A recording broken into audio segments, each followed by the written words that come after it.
آ کر بولنا، بلا جھجک بولنا، بغیر اٹکے بولنا، یہ بہت بڑی بات ہے۔ میرا گاؤں اتاوڑ ہے اور ہمارے گاؤں میں جب مہجت بڑے ہیں تو 8-10 سال تک امام نہ لگا، کبھی کوئی پڑھا دے، کبھی کوئی نوس نکل جا، کوئی نوس نکل جا، ایسے سلسلوں چلتے رہے۔ ہمارے محلے کی مسجد کبھی کوئی پڑھا دے، کبھی کوئی۔ اللہ کے فضل صاحب کی دعا سے ہمارے خاندان میں بھی 8-9 حافظ جی مول صاحب۔ تو ایک دن ایسا ہوا فجر کی نماز اور امام صاحب نہ سو پہنچ، کبھی وہ دروازے پر چیک کرے، کبھی وہ دروازے پر سو، اور کوئی امام صاحب نہ آئے اور دل نکلنے کے قریب نماز کا جمع چل دی۔ لوگ یار آنسو بتانا کیسے کرا، لوگ یار کیسے کرا، بڑا مشکل مسئلہ ہو گیا یار، کوئی حافظ مول صاحب نہ پتہ کرو۔ وہ 20-25 آدمی ہیں، ان میں بیچاروں ایک جماعت میں آوے جاوے ہو نور محمد، اللہ وقت کی قبر نور سے بھر دے، بیچاروں لاکھ پیار ہو گا۔ لوگ تو بھائی نورو اب تو لے دے کے بھائی تو ہی ہے ہمارے امام۔ نور ان کہی بھائی تیرے بس کی بات نہ ہے، دیکھو یہ نماز ہے فجر کی، اور اگر ظہر کی اثر کی ہوتی ہے نا تو امت میں ٹڑے نہ ہو، امت میں بغیر کہیں چلو جائے تو مسلح پہ، لیکن بھائی یہ نماز فجر کی ہمیں شرکت کرنی پڑے، امیر بل کی بات نہ ہے۔ آخرکار جب صبر نے کہی تو نورو بیچاروں مسلح پہ تکبیر ہوگی، جب نیت باندھن ہاتھ اٹھائے تو ایک نے کہی نہ نورو ٹائم تھوڑو ہے نماز کا، جب ہونے میں فکرت لمبی کر دے گا، وانیر باندھی اللہ اکبر۔ اب خدا بہتر جانے سبحانک اللہم پڑھی نا نورو نہ تو نکنوی انا تو ہی نہ شروع کر دی، انا تو ہی نہ کل کوثر الحمدللہ 100 سپورٹ دی۔ گھبرا کو نورو تو اگر ٹائم تھوڑا وقت دماغ کو تی بہت سوار ہو، وہ ٹائم تھوڑا۔ اب جب والا انا تو ہی نہ ڈائریکٹ شروع کر دی الحمدللہ، اب پیچھے سے لوگ مدے رو ہے الحمدللہ تو پڑھ لے، یہ لوگ وہاں ہمارا الحمدللہ پڑھ لے۔ نورو تھوڑ دیر رکو وان یار کہا کہہ رہے الحمدللہ پڑھ لے یار، میں نے الحمدللہ پڑھی تو پڑھو ہی کہاں اب تک، جھٹ بوا اللہ تو نہ بھول۔ اب کہا کرے نورو تھوڑی تو پڑھو چپ چاپ، جب کرو واپس مڑ کے بھائی نہ پڑھ رہی اصل صبر کے ہاتھ سے چھوٹ گئی، صبر کو جو چھوڑ دی، بڑی مشکل سے جو کر کر اپنا اپنی نماز پڑھی۔ تو بھائی کسی کے سامنے آ کر بولنا یہ کوئی آسان کھیل نہ ہے۔ جام کھا دو 1 مہینہ تک اعلان سکھاؤ جماعت میں، اب تو نو کہیں نماز کے بعد سب رک جاؤ، اللہ رسول کی بات ہوں گی، میواز کو ہماری جماعت آئے گی، 3 ٹپا۔ تو کہنے لگو جاؤں کھا با امیر صاحب رات تو 5 ٹائم تو باسن دھوا لے، اب لتان دھوا لے، کڑی میں ڈوا لے بس، لیکن بھائی اعلان کی مطلب وہ اعلان نہ ہو۔ امیر صاحب نے کہی تیری جھجک نکالنی ہے، ہم نے اعلان تو ہی کرنا پڑے گا مغرب میں، جھٹ کی مغرب میں واقع اعلان طے کر دیا۔ سارے جماعتی تو لگ رہے ہیں تسبیح میں سبحان اللہ یا کی تصویر لگ رہی ہے، نماز کے بعد سب رک جاؤ اور اللہ رسول کی بات ہوں گی، نماز ہماری جماعت آئی ہے، بس یہاں لگ رسل سے لے کے مغرب تک۔ پھر کہہ رہا ہوں کائسو یار امیر صاحب بدلنا دیکھ میرا نام ہے لوگ نہ بھائی اب نہ بدل سکتے مشورہ ہم پہ ہو کچھ وہی کرنا پڑے تو ہی کرنا پڑے گا، ٹھیک ہے میں کریں گے۔ اب رکوع سجدے میں جاوے تو وقت یہی کہا لگ رہی ہے بقیہ نماز کے بعد سب رک جائے، اللہ رسول کی بات ہوں گی، نماز سمجھ جماعت آئی۔ آخر 30 رکعت بیٹھ کو اب بات نہیں سننا ہی کہ امام کہا کرو کہا نا، یہی مکھیو پڑھو اعلان میں وہاں نے سمجھی السلام پھر گو اور نکلی کھڑے ہو گئی کہ بھائی نماز کے بعد سب رک جاؤ، اللہ رسول کی بات ہوں گی، نماز کو ہماری بارات آئی ہے، بجائے جماعت کے بارات۔ امام صاحب واہ کو بھی باپ ہو، امام صاحب نے سوچی یار میں نے سلام پھیر جو لگے وہ ہی پتہ نہ مان کے اللہم صلی علی محمد وعلی آلہ، کوئی واسو تاتو ملا ہو وان کے اعلان ہو گو اور حافظ جی دعا کروا رہو ہے نہیں ہمیں کھوئے پڑے وان کی 2 رکعت نماز سنت اللہ ہو تو ستیہ ناس مل گو نا۔ تو یہ ہے جھجک تو ماشاءاللہ بچوں نے آپ یقین جانیں کہ طبیعت خوش ہو گئی. اور مولانا رفیق صاحب جو عمرہ گاؤں سے تعلق رکھتے ہیں، انہوں نے میرے سامنے وہ پیپر دکھائے جن میں بچوں کے نام ہیں اور انہوں نے امتحان دیا. ماشاءاللہ میں نے اچھی طریقے سے دیکھا، نمبر اعلیٰ نمبر ہوتے ہیں 50 ہمارے یہاں 50.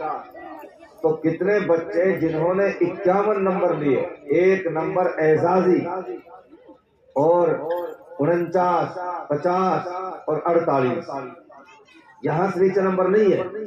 تو کیا مطلب کہ بچوں پر ماشاءاللہ اچھی محنت ہوئی ہے. آپ نے دیکھا اور دیکھیں گے میرے بعد انشاءاللہ. اللہ تعالیٰ ان مکاتب کو دن دوگنی رات چوگنی ترقیات سے نوازے، ان اساتذہ کی محنتوں کو قبول فرمائے، قاری صاحب کی سرپرستی کو اللہ تعالیٰ قائم و دائم رکھے، اور آپ کو اور ہم سب کو اللہ تعالیٰ ان کی قدردانی کی توفیق عطا فرمائے. میرے بھائیوں، میں نے قرآن کریم کی ایک آیت کریمہ تلاوت کی ہے. یہ الف لام کے پارے کے آخر میں ہے، جس میں اللہ رب العالمین ایک بہت اہم قصہ، بہت اہم بات بیان کرنا چاہتے ہیں.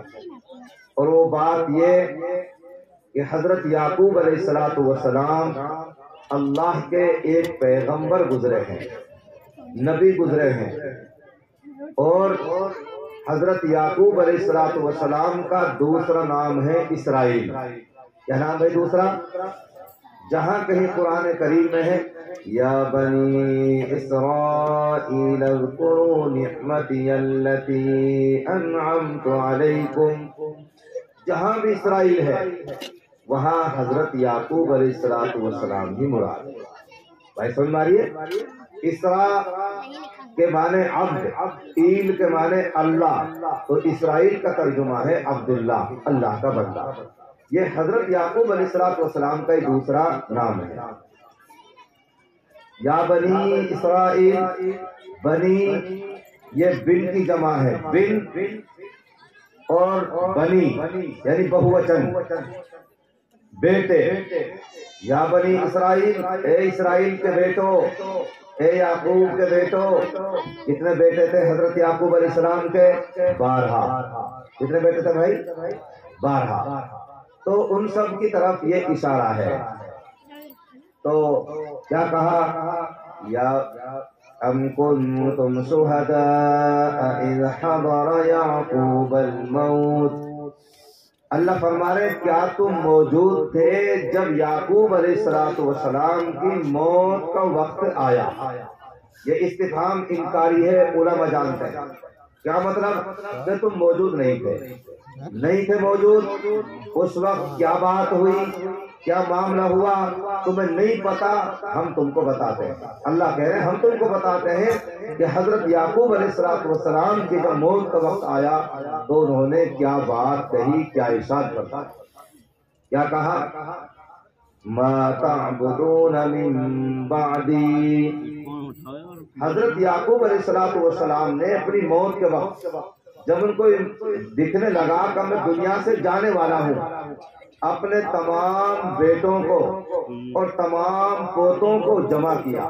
او میرے بیٹوں، او میرے پوتوں، میرے قریب آ جاؤ. سب موری بچھا کے، چادر بچھا کے میرے قریب بیٹھ جاؤ.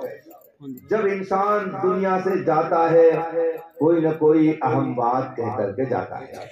جب اس کو یہ محسوس ہو جاتا ہے کہ میرا وقت آنے والا ہے اور اب میں تھوڑی دیر میں رخصت ہونے والا ہوں اور ہمیشہ کے سفر میں جانے والا ہوں، پھر اس سفر سے کبھی واپسی نہیں ہوگی، تو کوئی امپورٹنٹ بات، کوئی اہم بات وہ اپنے متعلقین کو، اپنے وارثین کو، اپنی اولاد کو، رشتہ داروں کو بتا کر کے جاتا ہے.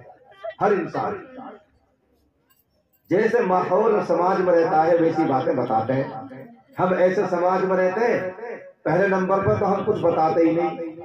پہلے نمبر پر تو کوئی بتائے گو تو ایسے بتائے گو لالاؤ ہلاؤ، دیکھو وہ ہے نا بڑے کھا کے ان سو نہ بابا کی بڑی، نہ بڑھ باپ کی بڑی، نہ میری بڑی کوئی چلی. اگر تم نے بنا لی نا میرے بعد تو قیامت کے دن تہارو دامن پکڑ لو گا. لا حول ولا قوت الا باللہ. ہم ایسی نصیحت کر کے جاتے ہیں اور دلوں کو نزدیک کرنے کے بجائے دلوں کو بھاڑ جاتے ہیں. یہ واقعہ جو اللہ رب العالمین نے قرآن کریم میں نازل فرمایا، یہ اس لیے نازل فرمایا اے باپو، اے داداؤ، تمہاری وہی ذمہ داری ہے جو حضرت یعقوب علیہ السلام کی ذمہ داری ہے. تو انہوں نے اپنے تمام بیٹوں کو اور اپنے پوتوں کو جمع کیا. اذ قال لبنیہ ما تعبدون من بعدی، اے میرے بیٹو، اے میرے پوتو، میرے قریب آ جاؤ اور کان کھول کر میری بات سنو. دیکھو اب میں دنیا سے جانے والا ہوں، آخرت کے سفر پہ جا رہا ہوں اور وہاں سے اب کبھی واپسی نہیں ہوگی. میرے بیٹو، میرے بعد تم بیاہ شادی کیسی کرو گے، مکان کیسے بناؤ گے، کاروبار کیسے کرو گے، آپس میں کیسے رہن سہن کرو گے، مجھے کچھ پتا نہیں، مجھے کوئی مطلب نہیں. لیکن مجھے یہ بتاؤ ما تعبدون من بعدی، کہ میرے مرنے کے بعد تم عبادت کس کی کرو گے، پوجا کس کی کرو گے. بس مجھے تو اس کا جواب چاہیے. کیوں؟ اس زمانے میں بت پرستی کا رواج تھا، لوگ بتوں کو پوجا کرتے تھے اور یہ چھوٹے چھوٹے مسائل نہیں تھے، بڑے بڑے صرف دو ہی مسئلے تھے، ایک تو توحید اور ایک رسالت. اللہ کو ایک ماننا اور رسولوں کو سچا جاننا، صرف دو ہی باتیں تھی. نبی کو سچا پیغمبر مان لو اور اللہ کو ایک اللہ مان لو بس. اور چھوٹے چھوٹے مسائل، ایسی داڑھی، ایسی ٹوپی، یہ کرتا، یہ فلاں، ایسا کوئی نظام نہیں تھا. صرف موٹی موٹی دو باتیں تھی، اللہ کو ایک ماننا اور نبی کو اللہ کا سچا رسول اور نبی جاننا. اے میرے بیٹو بتاؤ میرے بعد تم عبادت کس کی کرو گے. میرے عزیزو، کیا مطلب؟ باپ دنیا سے جا رہا ہے، اس کی ذمہ داری ہے کہ اپنی زندگی میں اولاد کو ایسے راستے پر ڈال کے جائے کہ اولاد باپ کے مرنے کے بعد اس راستے پہ چلتی رہے اور چلتے چلتے اس راستے کے ذریعے وہ جنت تک پہنچ جائے. بتاؤ بیٹو کس کی عبادت کرو گے؟ قربان جائیے ایسے بیٹوں پر، ایسے پوتے پڑپوتوں پر. وہ کیا جواب دیتے ہیں؟ قرآن کہتا ہے قالو، جمع کا صیغہ ہے، سب بولے، بیٹے بولے، پوتے بولے، پڑپوتے بولے، ایک دم بولے سارے سارے. کیا بولے؟ قالو نعبد الہک و الہ آبائک، اے ہمارے ابا جان، آپ ہماری طرف سے بے فکر ہو کے ہمیشہ ہمیش کے سفر پہ چلے جائیے، نو ٹینشن ہو جائیے ہماری طرف سے ابا جان. ہم آپ کے چلے جانے کے بعد ایک اللہ کی عبادت کریں گے، جس اللہ کی عبادت آپ کرتے تھے آپ کے باپ اور آپ کے تاؤ اور آپ کے چاچا ابراہیم، اسماعیل اور اسحاق کرتے تھے. آپ نو ٹینشن ہو کے ہماری طرف سے چلے جائیے. بت پرستی ہمارے گھروں میں نہیں ہوگی، ایک اللہ کو چھوڑ کر کسی دوسرے معبود کی عبادت نہیں ہوگی. اللہ اکبر. ایسی ہوتی ہے اولاد. باپ کو سنتوشٹ کر دیا، بے فکر کر دیا کہ آپ جائیے سفر میں، ہم ایک اللہ کی عبادت کریں گے اور اسی پہ ہم مریں گے، موت تک ہم یہ کام کرتے رہیں گے. میرے بھائیوں، ہماری بحیثیت باپ کے، بحیثیت دادا کے، بحیثیت ماں کے، دادی کے، یہ ذمہ داری بنتی ہے کہ ہم اپنی زندگی میں اپنی اولاد کو اچھے راستے پر ڈال کر جائیں. ڈالیں گے بھائی انشاءاللہ العزیز. ایک ماں نے اپنے دو بیٹوں کی اچھی تربیت کی، دین سکھایا. ایک بیٹے کا نام احمد، ایک بیٹے کا نام محمد. دو بیٹے. محمد امام ہے، احمد مقتدی ہے اور یہ محمد جب یہ نیت باندھتے ہیں امام صاحب تو بار بار یہ کہتے ہیں نیت کرتا ہوں نماز ظہر کی 4 رکعت نماز فرض، وہ میرا کعبہ، وہ میرا کعبہ، وہ میرا کعبہ شریف، وہ میرا کعبہ شریف کی طرف، وہ میرا کعبہ شریف، بار بار یہ کہتے ہیں وہ میرا کعبہ شریف کی طرف۔ احمد نیت توڑ کے بھگو گھر لو، نہ پڑھی نماز۔ پتا چلا کہ میرے چھوٹے بھائی میرے پیچھے نماز نہیں پڑھتے، ماں سے شکایت کر دی، ماں نے دونوں بلا دیے، احمد تو بھی آجا، محمد تو بھی آجا۔ بیٹا احمد جب میرا بیٹا محمد جمعہ مسجد کو امام ہے تو یا کے پیچھے نماز کی نہ پڑھی، میں کی نہ پڑھوں مائی، میں تو حاجی کانا کھا کے میں سے پڑھتا ہوں، کرنا پڑ جاؤ پیچھے نماز۔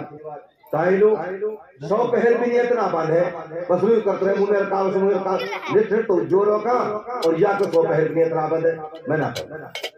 بیٹا محمد صحیح کہہ رہی، مائی صحیح کہہ رہی، بیٹا کی نہ باندھے تو نیت۔ او نمازیوں سنو بھائیو، نمازیوں سنو، ہم نے بھی 50 60 70 سال ہو گئی نماز پڑھتے۔ محمد کہتا ہے امی جان جو میں بار بار یہ کہتا ہوں وہ میرا کعبہ شریف کی طرف، وہ میرا کعبہ شریف کی طرف، جب تک کعبہ میری آنکھوں کے سامنے نہیں آ جاتا میں اس وقت تک نیت نہیں باندھتا۔ میرا عزیزو یہ ہے نماز، یہ ہے ماں کی تربیت، اللہ ہم سب کو ایسی ماں نصیب فرمائے۔ ایک واقعہ اور سنو، گجرات کے ضلع سورت میں ایک گھر میں دینی ماحول، دینی نظام، قرآن کریم کے حلقے اور قرآن کریم سیکھنے سکھانے کے گھر میں حلقے لگتے تھے اور ایسا ماحول تھا گھر میں، اللہ وہ ماحول دیولا گاؤں میں بھی بنا دے جیسے گجرات کے سورت میں یہ گھر کا ماحول، ایسا ماحول اس گھر میں چلتے چلتے پڑھتے پڑھتے ایک 12 سال کی بچی قرآن کریم کی حافظہ اور حافظ ہو گئی۔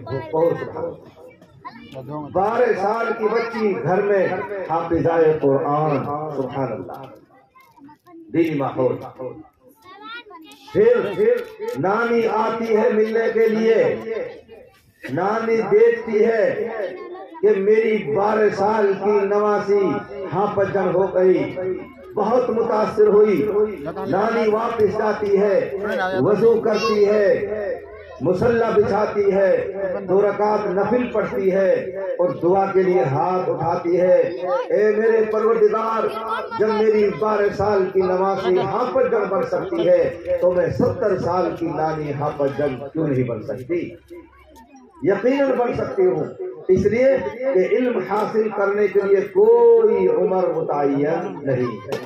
اللہ کے نبی علیہ السلام فرماتے ہیں اطلبوا العلم من المہد الى اللحد، علم حاصل کرو پالنے سے لے کے جھولا سے لے کر کے قبر میں جانے تک، کوئی عمر کی قید نہیں ہے۔ اے اللہ جب 12 سال کی نواسی میری حافظ تو میں حافظ کیوں نہیں بن سکتی؟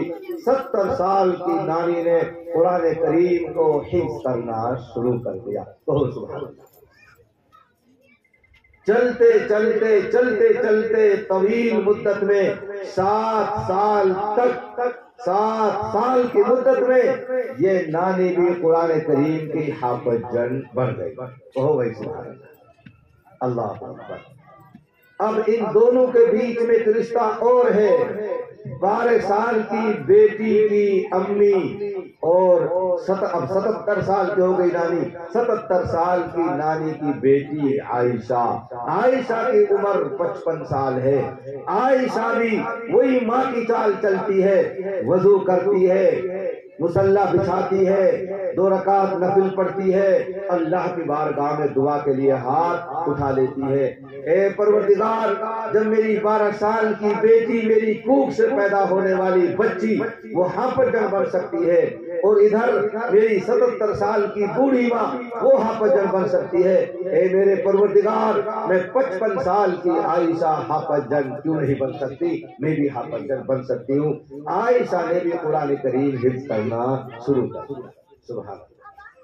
چلتے چلتے 5 سال کے قلیل مدت میں عائشہ بھی یہاں پر جنگ بڑھ جاتی ہے۔ میرے عزیزوں، یہ ہیں وہ گھرانے جن گھرانوں میں قرآن کریم کے تذکرے ہوتے ہیں، اللہ کے قرآن کے حلقے لگتے ہیں۔ آج میری ماؤں، بہنوں، بیٹیوں پر قرآن کریم کی تلاوت کے لیے وقت نہیں ہے، فرصت نہیں ہے۔